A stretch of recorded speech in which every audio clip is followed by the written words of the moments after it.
For the prokaryotic cells, these cells do not have proper nuclear membrane and other membrane bound organelles.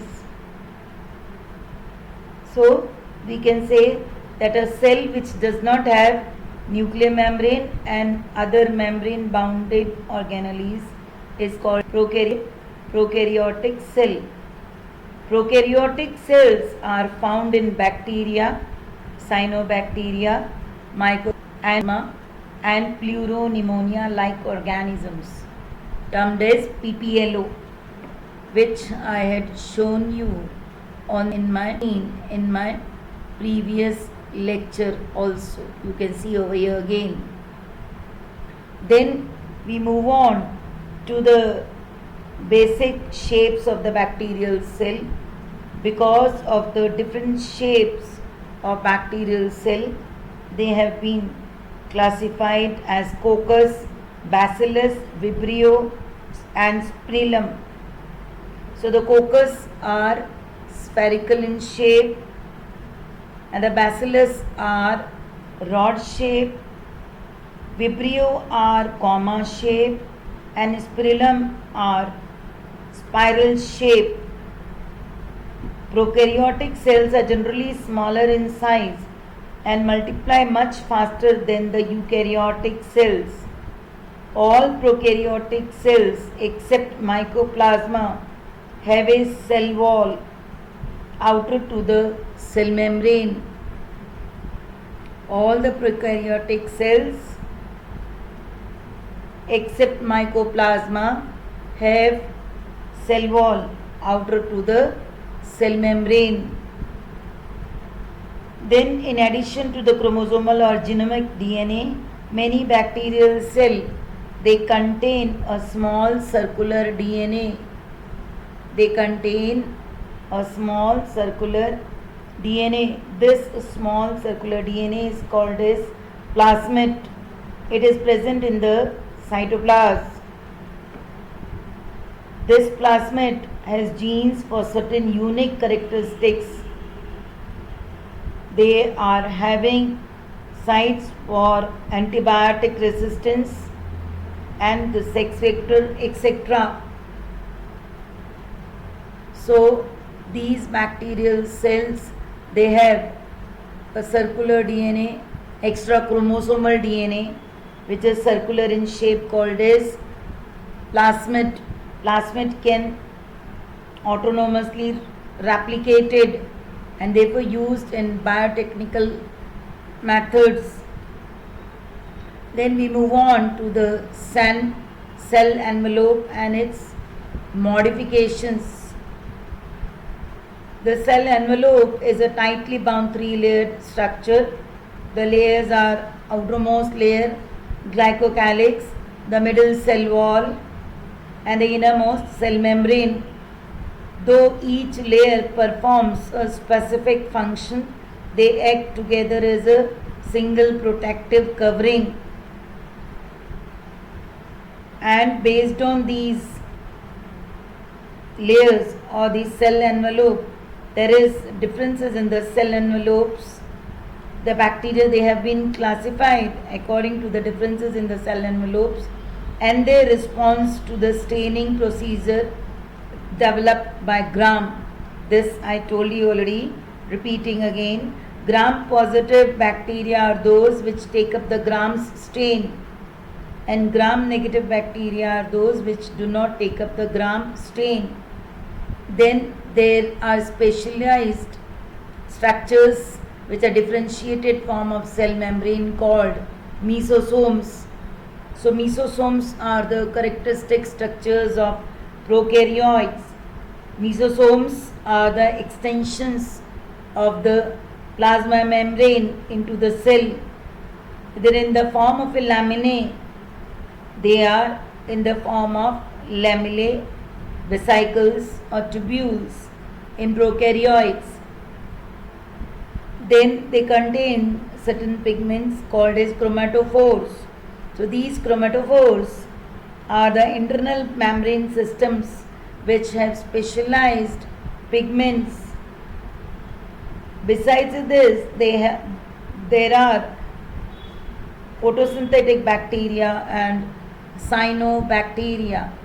Photosynthetic bacteria contains bacterial chlorophyll, and the cyanobacteria are also termed as blue-green alga. Then there are bacterial cells are motile, and they are provided with a thin filamentous extensions called flagella. Flagellum is singular and flagella are plural.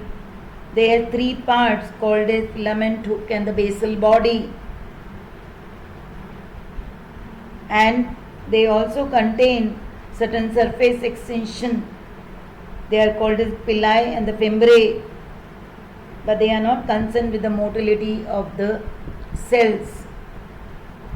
So the glycocalyx differs in composition and thickness among different bacteria. It is a loose sheath, then it is called as slime layer, and when in certain bacteria it becomes thick and tough, and there it is called as capsule. And the cell wall determines the shape of the cell, which provides strong structural support to prevent the bacterium from bursting or collapsing. Then besides this, I told you the pili and the fimbriae. Pili are made up of pyelin protein, which help the bacterial cell to attach to the substratum, and the fimbriae are the bacillus-like structures. They are out of the cell, and they are known to help to the attach to the bacteria to rocks in streams and also to the host tissues. Then we move on to the ribosomes and inclusion body. Ribosomes are found attached to the plasma membrane of the cell. They are of 70S type and consist of 50S and 30S subunit, as well as the inclusion bodies. These are non-membrane bounded structure,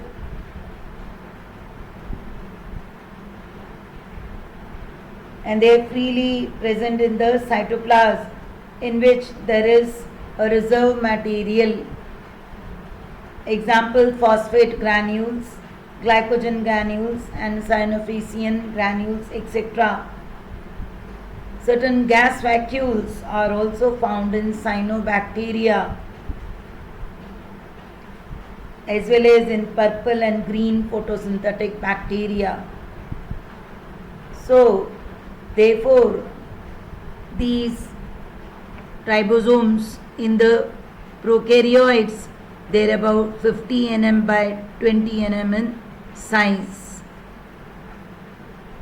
and they are the site of protein synthesis. Many ribosomal subunits attach to the single mRNA to form a chain called polyribosomes or polysome. So the ribosomes of a polysome translate the mRNA into proteins. Then we move on to the eukaryotic cell. I told you already, the eukaryotic cells have a well organized nucleus and the nuclear envelope, as well as the prokaryotes organisms. They are protists, plants, animals, and fungi. Then in eukaryotic cells there is an extensive compartmentalization of cytoplasm through the presence of the membrane bounded structures. Through the presence of membrane bounded structures, and their genetic material is arranged in the form of chromosomes. The genetic material is arranged in the form of chromosomes in the nucleus. Besides this, the all eukaryotic cells are not identical. The plant cell and animal cells are different. The plant cell possess cell wall, plastids and a large central vacuole, which are all absent in animal cells. And animal cells, apart from this, have centrioles, which are absent in almost all plant cells. Thus, a eukaryotic cell is a cell which possesses a well-defined nucleus and a nuclear membrane, and the organelles, which are membrane-bounded organelles. Now here on the screen you can see the structure of a cell. This cell, it is a plant cell, and below you see the structure that is an animal cell. So this way, in a plant cell, above you can see the presence of a cell wall. This cell wall, it is very important for the plant cell. Cell wall, it is non-living and it is the outermost part of this plant cells. It is outer to the cell membranes. It is outer to the cell membranes. Cell wall, it is a very rigid structure. Then the algal cell wall, it is made up of cellulose, or you can say the cell wall in algae made up of cellulose, and galactans, mannans and minerals like calcium carbonate as well as silicates. Then other plants have a cell wall of cellulose, hemicellulose, pectins and proteins.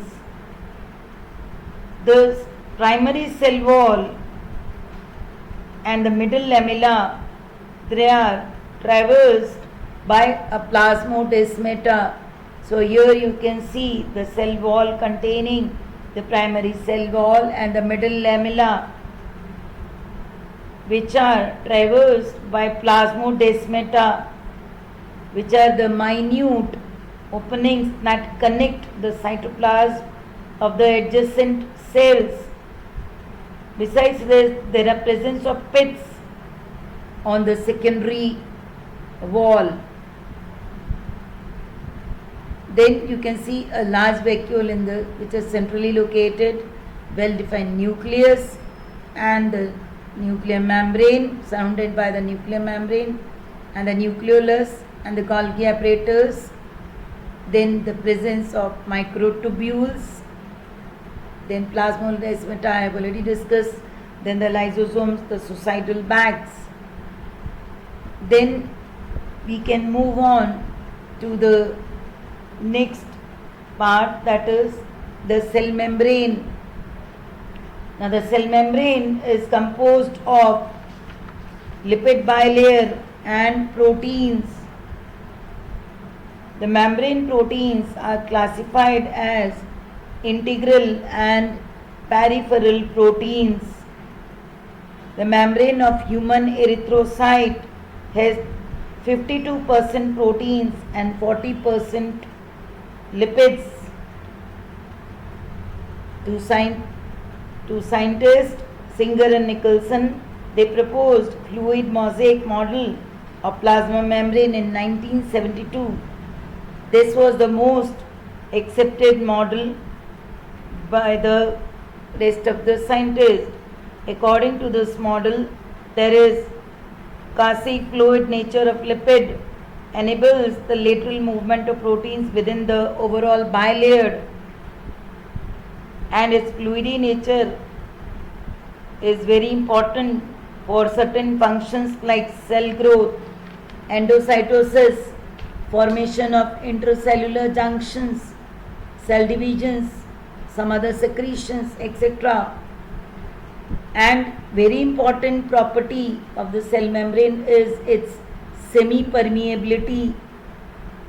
So this membrane allows certain molecules to pass across and doesn't allow certain others. So this way, here on the screen you can see that the cell membrane, it is composed of lipids which are arranged in two layers. That means they are bilipid layer, and you can see overall that they are arranged in that pattern, that the lipids are arranged within the membrane with polar heads towards the outside and the hydrophobic tails towards the inner side. This ensures that the non-polar tail of saturated hydrocarbons is protected from the aqueous environment. This way on the screen you can see the Singer and Nicholson model, most accepted model, that is fluid mosaic of the plasma membrane.